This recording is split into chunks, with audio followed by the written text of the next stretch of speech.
currently riding on an AMTRAK car, so this is proof that I've actually done this before. That's marginally why I'm making this video, but there are also other reasons. While I was bored on the AMTRAK car, I actually did a lot while I was on here. Like, I wrote a poem, I read a little bit. While I was on Facebook for the limited time that we had internet, I decided, hey, let's check out Zodiac Duelist, because they always have fun stuff going on, and someone on there was talking about neck decking, and why net decking is bad, and then I saw a video done by Robbie Cole about why net decking is not ideal, and yeah, I decided to throw my 2 cents in there. Basically, net decking, for those of you who don't know, is when you basically take a deck piloted by someone else, and you play it card for card. You can obviously deviate from this a little bit, by swapping out cards that you find while playing are a little bit better than what they decide to play. It's basically the evolution of how decks work, is that you find more optimal cards, and it always depends on meta-analysis and stuff like that to what works for you. And I think net decking is actually very good for the game. It allows for standard play of Yu-Gi-Oh! As opposed to everyone just doing their own thing and hoping that their own thing works. Because if there wasn't a standard meta, then you couldn't really make decisions on what cards to play, and there wouldn't be a very logical analysis for what cards are good and why cards are good. So there's that. But net decking isn't always the most optimal thing to do.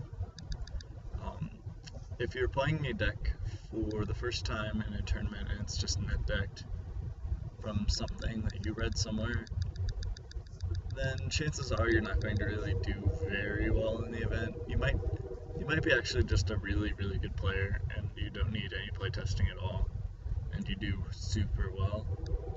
But the chances of that happening are kind of slim.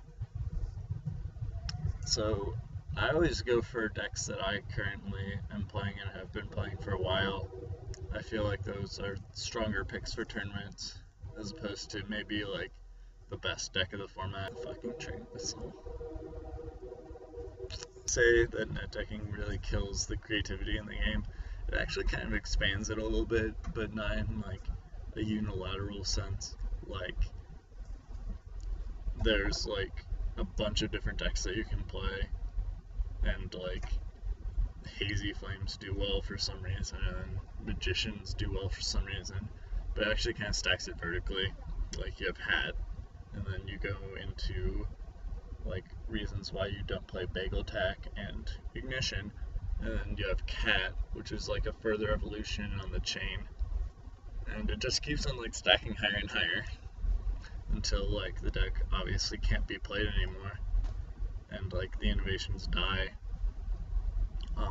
So there's a lot of really cool things that happen with evolution in the game, and it's all because of net decking, because people play what wins and they decide why cards are good and why cards are not good, because then people try to counter the best deck. This happened a lot with Gear, because there were some Gear players at Nationals that played Genix Ally Birdman solely for the purpose of making decisive armor, so that they could counter Light Sworns, especially if they were playing Mech C. People who don't like net decking are very illogical reasons.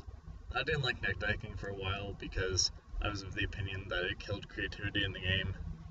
It was obviously proven false for reasons I just said, but I was always for having every single deck do well, but that's just not really a case that can happen.